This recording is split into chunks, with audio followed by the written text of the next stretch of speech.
Earlier this year, a study was published comparing the hormonal levels of women with and without breast cancer.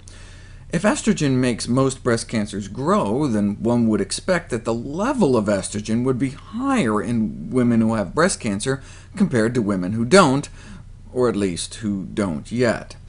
And indeed, no surprise, that's what they found— significantly more estradiol freely circulating through the bloodstream of those with breast cancer.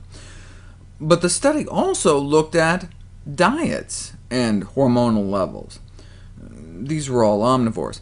The women eating vegetarian did even better. This may help explain why, in a study of the relative risks for breast cancer by levels of animal product consumption, there appears to be a trend between lower breast cancer risk the more vegetarian someone eats. And it was researchers at my medical alma mater, Tufts, that figured out why in a landmark article published in the New England Journal of Medicine.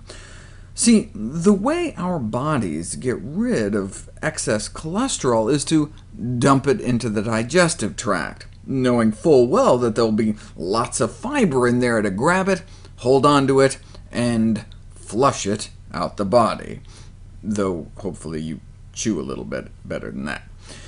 We did, after all, evolve quite a long time before Twinkies and Wonder Bread and the ascension of royal establishments such as Burger King and Dairy Queen. So our body just expects it.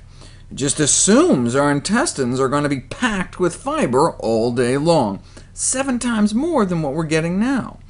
We did evolve eating some meat, but plants don't tend to run as fast, and so the bulk of our diets was made up of a lot of bulk.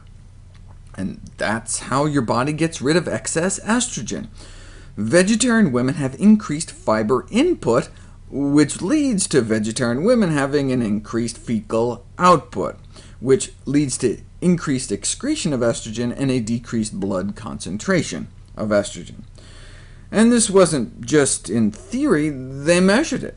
Subjects were provided with plastic bags and insulated boxes filled with dry ice for 3 24-hour fecal collections.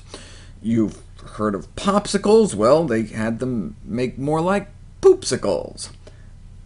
And here you go.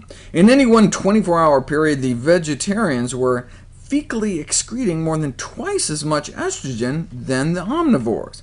And measuring the estrogen excretion versus the size of the fecal output, you can see the bigger the better. See the heavyweight V's versus the welterweight O's?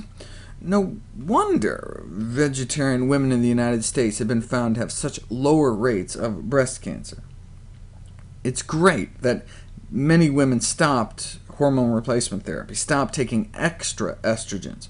Well, another way to rid yourself of excess estrogens is in the way nature intended.